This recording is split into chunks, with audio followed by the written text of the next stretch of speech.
Hi,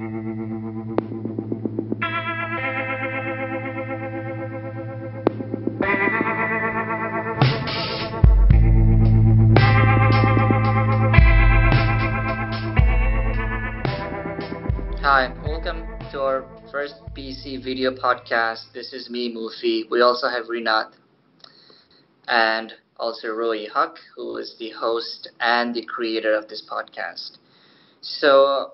Bangladesh has just wrapped up their first T20 series in the West Indies couple of days ago, in fact. So I'm just going to first go to Rinat and ask for his comments and what did he think about the performance and the comeback after losing the first T20. It was a great series. Honestly, just like the head coach said, the performance wasn't really expected, or the outcome at least. They came back well. Even in the first ODI, it was a rain-affected game. It may or may not have gone in our direction. But the last two T20s, we actually showed that, to win T20 games, you don't really have to do all power hitting. It's a combination of some smart batting, rotating the strikes, and just clever bowling, reading the batsman. That's what we did in both of the T20s, and we got the results. I mean, interesting fact is I was able to see the second T20 live from the stadium. So it was really surprising to see the team came back, especially after losing the first T20 and also losing the series against Afghanistan. So we were, I think, had like 6 or 5 losses in a row, and to come back in a away condition, even though it was in the U.S., but it was still the West Indies home game.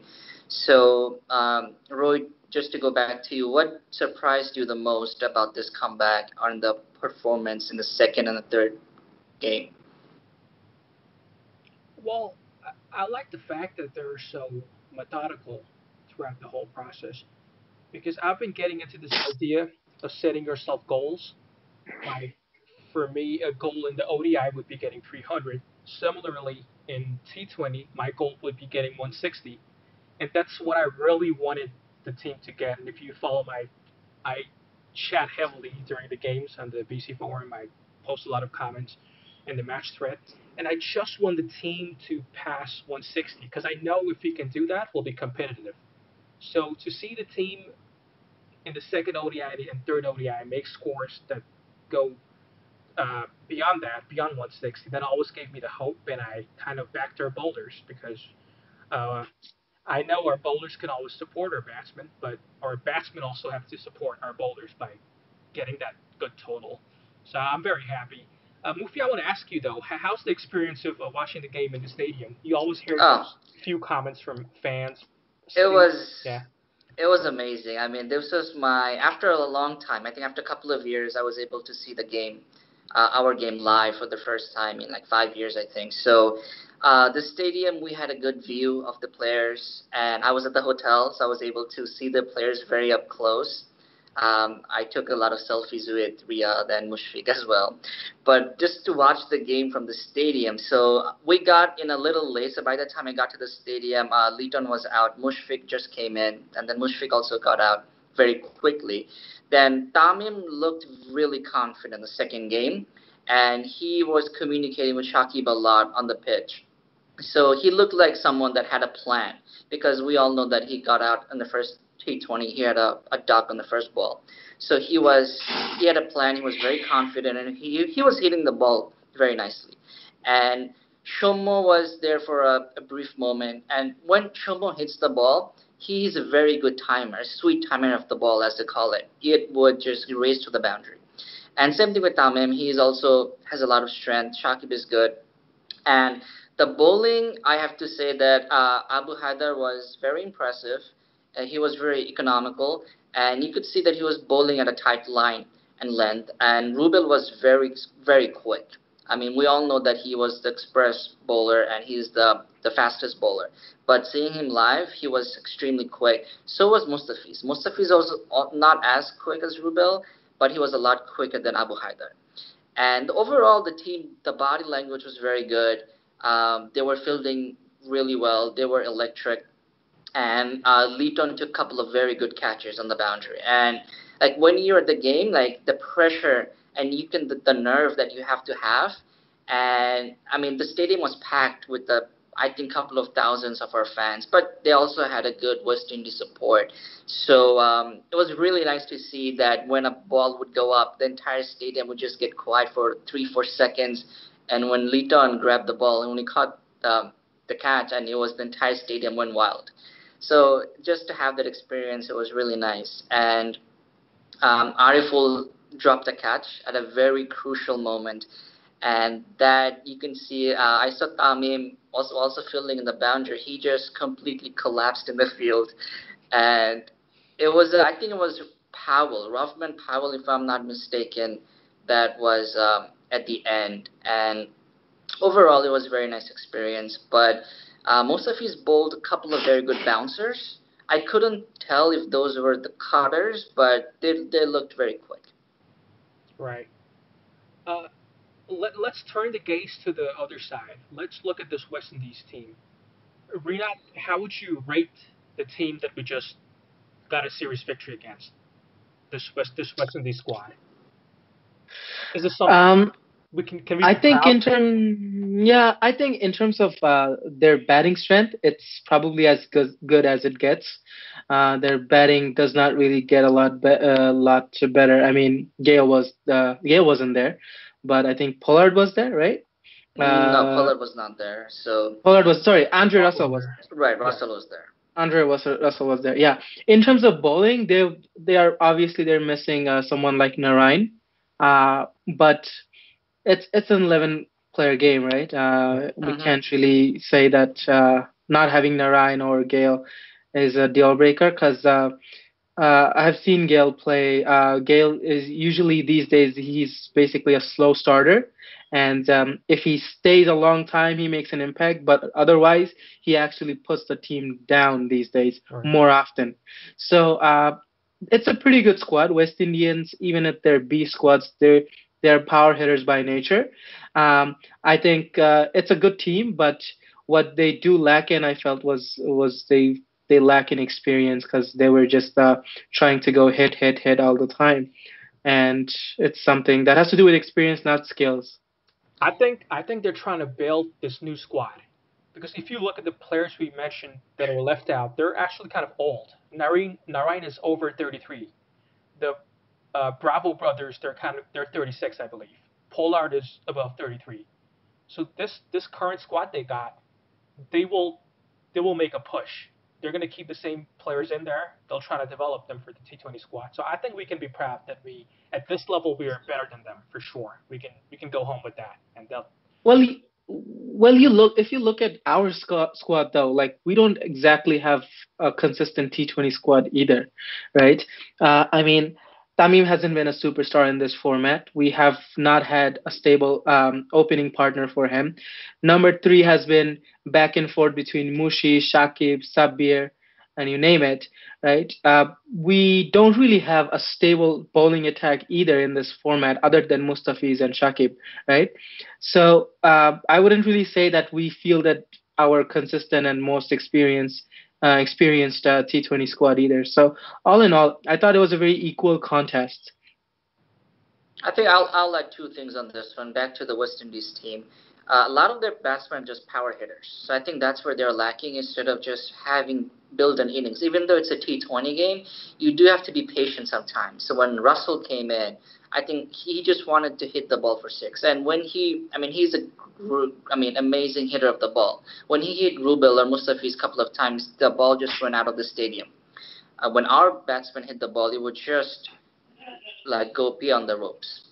So you see, Russell Brathwaite, their captain, is an like is a huge, tall guy, and he has huge, like a lot of strength. So he can also clear the boundaries with a lot of ease. So I think that's what they should try to build an innings rather than just trying to hit everything out. So they rely a lot on the fours and the sixes. right. And going back to our team, I have the same question to both of you guys. Do you think this is our best T20 team as of now, or do you still want to tweak it somehow? Well,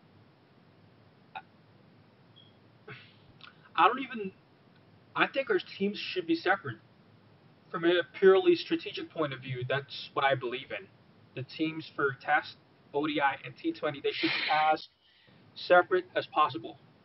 But the management, they don't seem to think that way because I read this article. I forget who wrote it, but they said that they use Test as a measure to see the skills of the batsman, and then they say, okay, if this guy can play Test, he'll be able to play ODI and T20. And I read that, I'm like, I'm not too sure. Maybe I'm not a cricket puritan. I don't know that much, but I mean, whatever. I mean, that seemed wrong to me. To me, the team should be as separate as possible.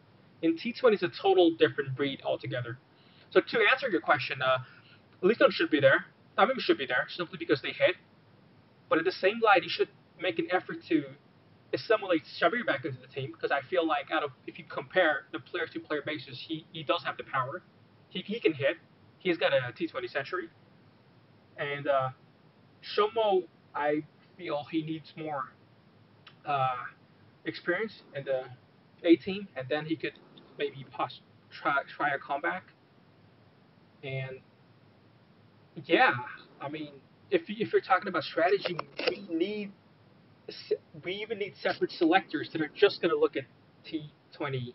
If you know what I mean, Renat. If you, Yeah. Yeah, I think we're far from a proper squad for T20 at this point. I mean, yes, we did win 2 games and it feels good, but at the end of the day, I'm not sure uh, if Tamim is still the right person for T20. He had a good game, I admit that, and we all know he is a very good power hitter from his early days.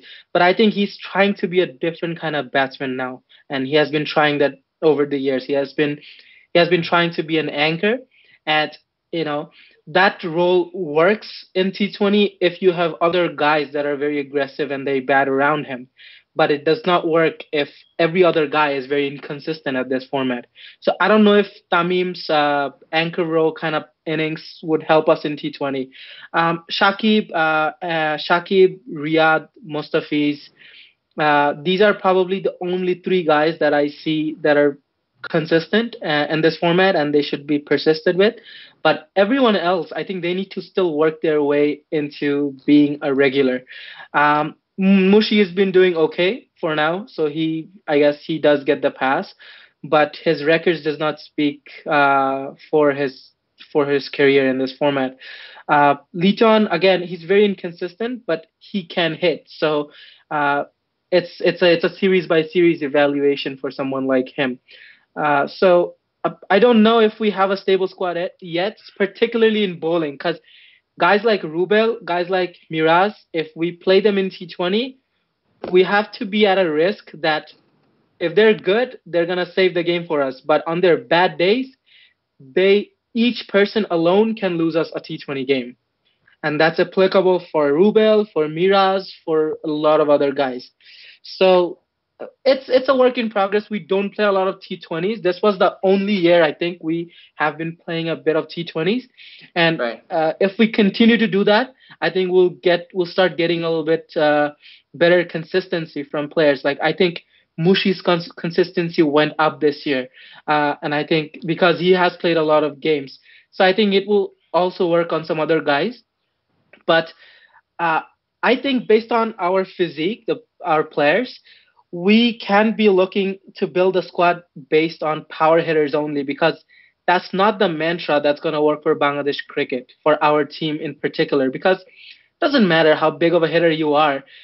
Even if we look at someone like Sabir, who's one of the biggest hitters in the team, like even at his best, he will be an average hitter if you compare him to some of the other big hitters around the world right now. We need to build a squad which is consistent, consistent, and they're gonna basically score 20 to 30 runs at a strike rate of 130 to 140, and they're all gonna be very consistent at it. And that way we can get to a not maybe probably won't get 200 on every given day, but maybe 160 to 170, and then rely our bowlers to do the rest. If you try to go for all power hitters, which is what West Indies is doing right now, we are kind of seeing the results that it does not work like that. yeah, I definitely agree. You need a bit of everything. That's the reason why I wanted Tamim still in there because I know he can get that. Even if he goes slow, he can turn it up anytime he wants to, and he can give you that 30, 40 with a good strike But rate. my problem or issue with Tamim is in the T20 special, you need those first 6 overs, the power play. So I know the anchor he's been playing an anchor role, but should an opener in the T20 be an anchor? Because those 6 overs in the T20 are the most crucial overs. So Yeah. maybe you need an anchor in the third down or the fourth down in your late order or somewhere some like in your if the wicket falls early, then someone comes in. But if Tamim starts to be very cautious in the first few overs, that's when we're losing those overs. So I'm still not that convinced. I like the way Leaton played in the third T20. So, but he's not gonna be able to play with like 200 strike rate every day. Yeah. And I think, uh, to be honest, though, I'll say this that playing anchor in T20 does not mean you get to block deliveries and you get to bat slow. Even anchor roles in T20s, like players like Kane Williamson, even at their anchor role, they would be scoring at 130 plus, right? The reason Anchor role being does is not mean going at right. 90. So Kane Williamson or your Joe Root or even Virat Kohli or even Steven Smith, I mean, he's not there anymore, but they were able to rotate the strike. And that's been a problem Exactly. with Tamim a lot because he Yeah. only relies on the boundaries. I I, So, I agree 100%. You need, well, you said 130. I think even run a ball, it is good. Just keep going and run a ball. The problem with Tamim is he gets into this habit of just blocking for whatever reason. I don't know why he does that, mhm. but he does. So, uh, I mean, it works in ODI because you have a lot of time. You have 50 overs Yeah. to come back and your increase your strike rate. But I don't think the T20 is you don't have that much time, and you don't want to end up with having a lot of wickets left and not scoring enough runs. You right. know who you're missing though, to be honest? If we could have had someone like Mashrafi opening in T20, that would have been a big plus. Like this is why it's working with Narayan right now. He just comes in, uh, and if someone can score a quick 30 runs in like 10 deliveries, that kind of automatically makes up for a slower strike rate on the I don't know other if end. Mashrafi is he will give you that 30, but I don't know how consistent he will be because Ooh, for against uh, better teams he'll be technically challenged because I know the way the Mashrafi plays is he clears his legs and he Yeah, just hits it across. So yeah, I don't know if with good bowling attack he'll be able to survive more than 5 or 6 balls turnover. So and yeah, it's also a moot point because he's not with the team anymore. So yeah, um, true, very true. yeah. and but But I'm I have a very question for you guys, though. I have a question for okay. you, Mufi, first. Okay. So we have our what I consider as our best T20 batsman. He's coming back from ban after a long time.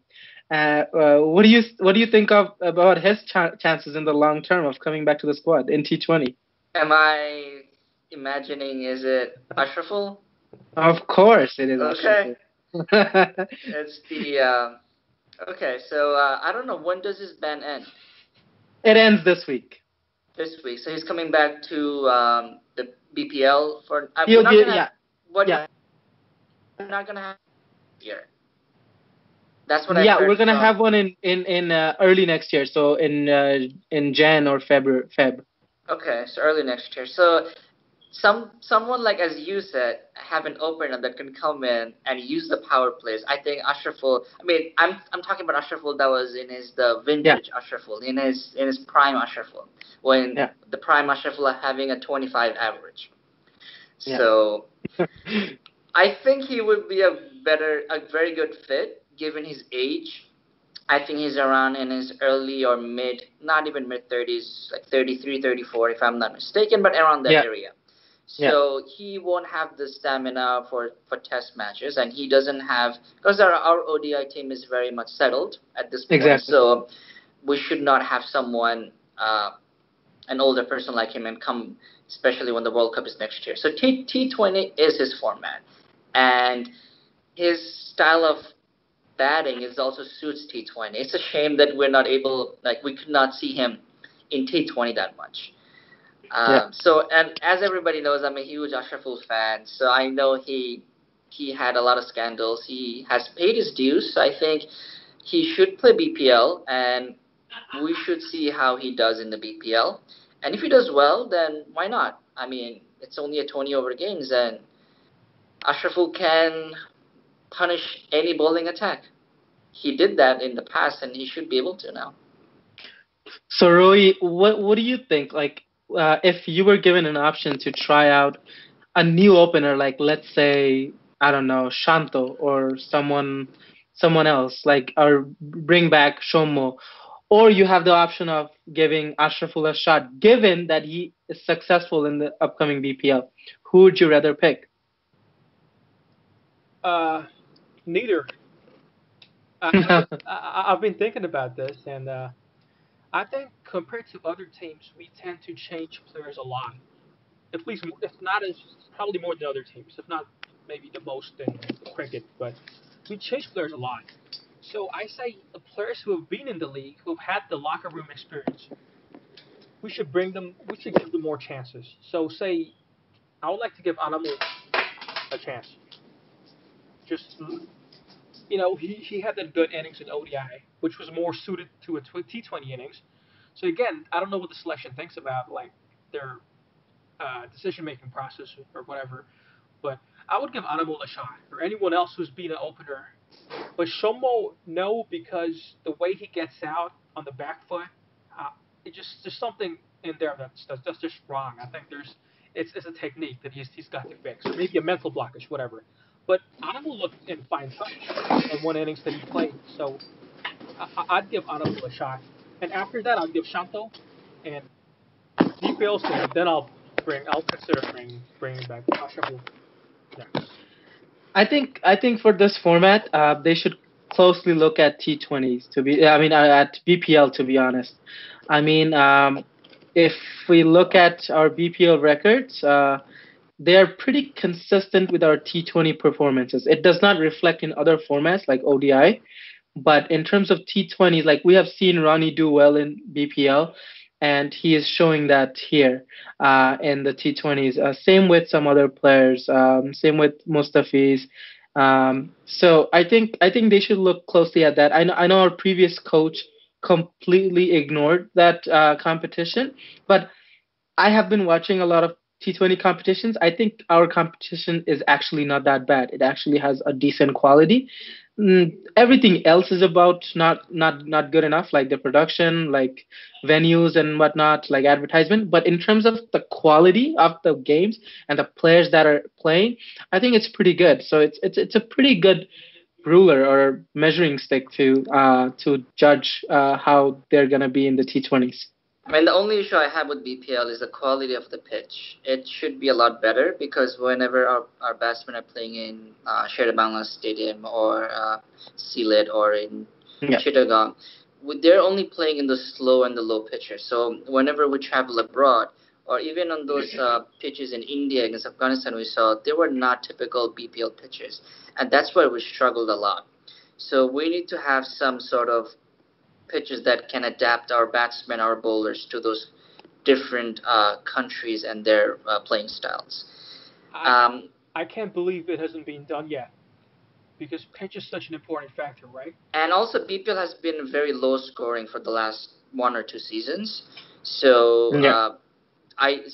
the that's why the batsmen are happy with having that 120, 125 strike rate when the actual international games, the 200 score nowadays is almost a par score.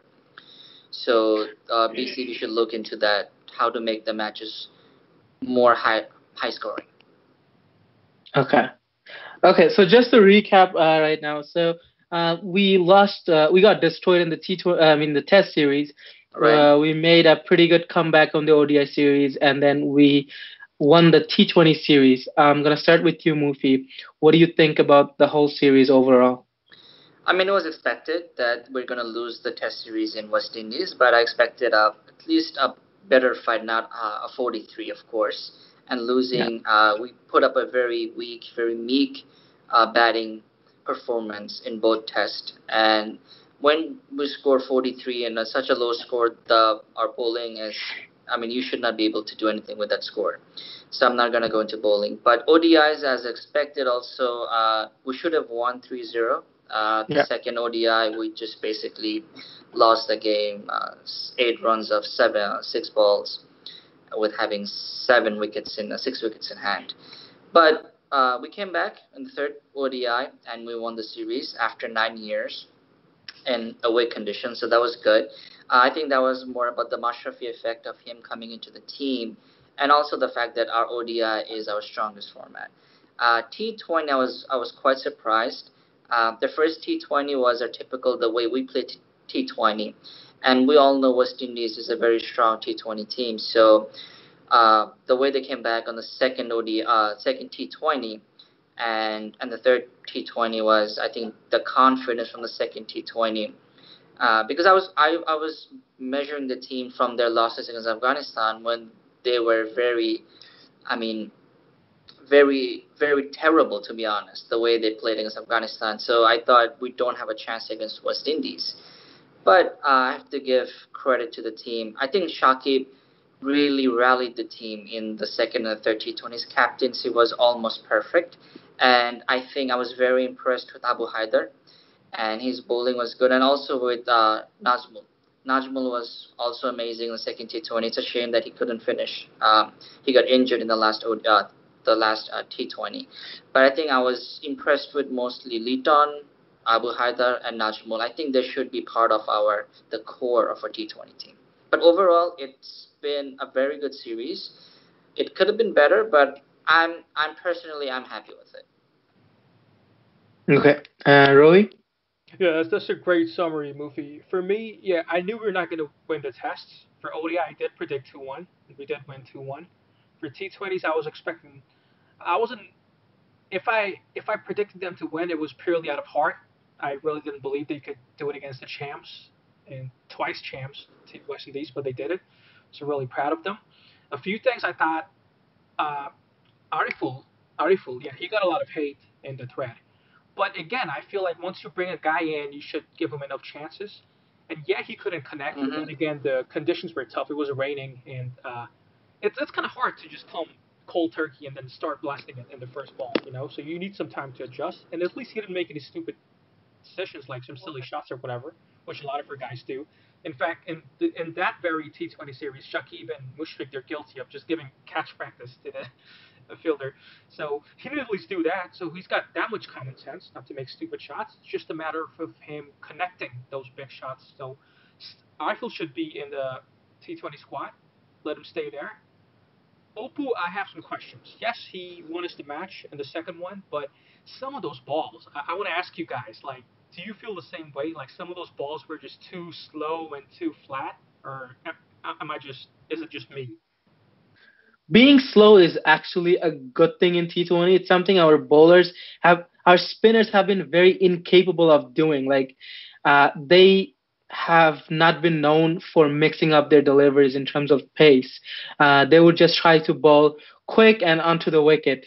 And but in as a spinner, and I think if you see some of the other successful spinners around the world right now, the reason why they're so successful is because they know how to mix it up. So I like the idea of Nazmul bowling some slowers, but I also think if he wants to be successful in this format and in any other format in the long run, he needs to come up with some sort of variation. Uh, Today the cricket is all about variation where spin bowling is concerned.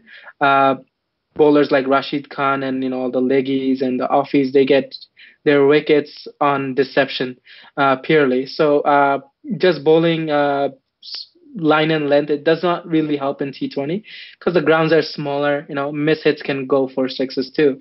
So I think he needs to work on that. But for now, he has done better than a lot of our spinners would.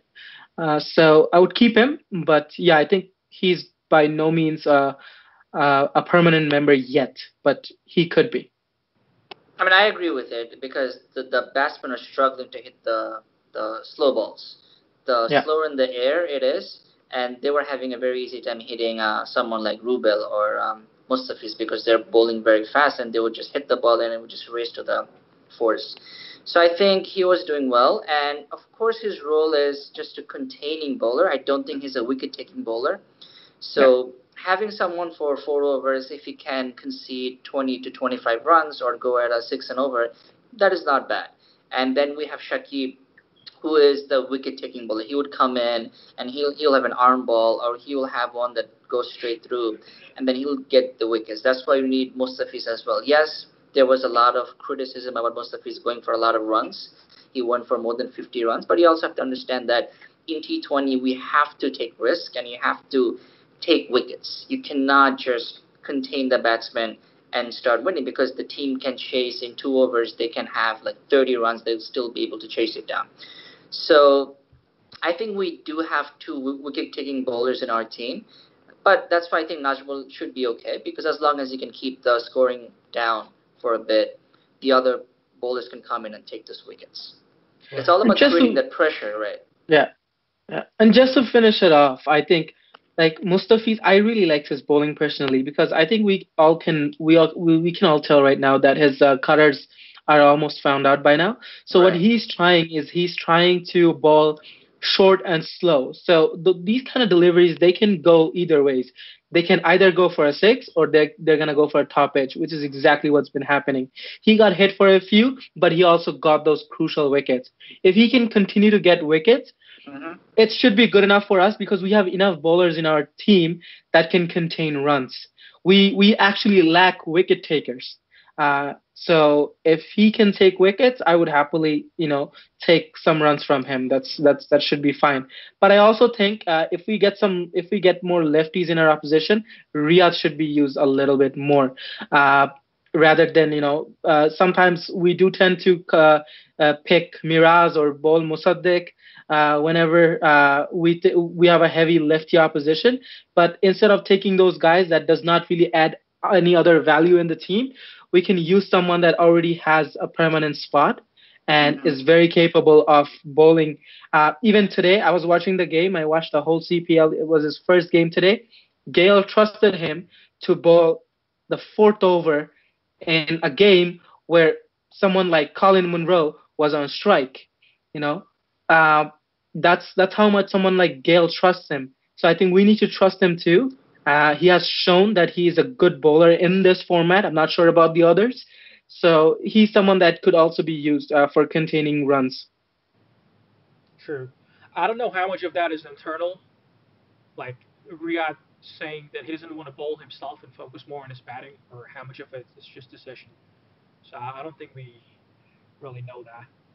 But the thing is, I the fact is, he bowls a lot in the other T20 leagues. He plays most, like, he finishes his 4 overs, I think, Yeah. in BPL. I think he was in the Pakistani league, right? I don't know what it's called. Uh, in PSL and in Oh, PSL, right? PSL in So Pakistani PSL, league and CPL, he's CPL. actually picked as a bowler. Sorry, CPL, he's actually picked as a bowler. That's the gotcha. funny. Yeah. So, but when the national team, he doesn't bowl at all. So that's a valid point, and I think he should. I mean, at least he should be given at least 1 or 2 overs and see how he does. Yeah. Yeah. All right. So are I we? So yeah, just let's just end this right here. But just before we do so, are we hyped about this T20 squad? If we can find a replacement for Sharkar, whoever that is, all he has to do is get more than 3 runs, and he'll be good. And maybe Rubel, another guy who took a lot of hate. I feel bad for these players actually. They people abused them in the Yeah. threads. But without some of his wickets, we actually wouldn't have won. So if we can count on Rubel not to give that 1 over away for like 20 plus runs, and if we can get a replacement for Sharkar, this T20 core squad we have, it's only going to improve, and I think we can expect bigger and better things, more victories against higher ranked teams. I mean, it's a I mean, famous team. I'll just add two things. Like Rubel should be used after the power plays between sixth and the 15th or the 16th over. That's when he should bowl. He should not start the bowling, or he should not end the innings. He should bowl in that after power play overs. And Especially when we have Ronnie and Mustafiz now. right, They are better death over bowlers and they can also bowl early on. So we don't really need Rubel for his death over bowling. I know he's very good at it in ODIs for most of his games, but Hmm. still, T20 is a completely different ball game. It involves mixing up paces, and he's not a very good bowler at that. No, he doesn't bowl a lot of slow deliveries. Most of Yeah, Rubel's wickets are this in swinging one that comes in and wraps the batsman on, and he gets this LBs. So yeah, that's where. So I think he's a good bowler at that time, at that period. But also I would like our all our pacers, Mustafiz, Abu Haidar, and Rubel, to bowl a lot more Yorkers. I haven't seen a lot of those. So I would in T20 they should bowl a lot of those fuller Yorker um, bowls. So maybe that's something our Walsh can look into, or our coach and the captain should look into this. yeah. All right. And I'll also just one last point. I would hope that Rhodes himself keeps an eye out on the upcoming BPL, because I do think that someone like Rubel can be replaced by someone like Alamin we had, who was particularly good at this format. And I think Alamin is sort of a missing link we're having at our bowling right now, who Hmm. is also very aggressive at taking wickets. He's not really a run container. And if we can have him in addition to Mustafiz and Ronnie, I think that will be a perfect combination. So I hope he keeps his eye, and I hope Alamin can make a comeback in the upcoming BPL. Right. Alamin, that's another guy. So yeah, we can keep going on. You guys can Yeah, Yeah, leave, but let's but just wrap it up now. exactly. So I think we did a very good summary. Okay. thanks guys for doing yeah, this. And like I said, we could have kept going on, but we'll end it right here. I hope you Okay. enjoyed the chat. And thanks guys. yeah. All Thanks. right, take care. See ya.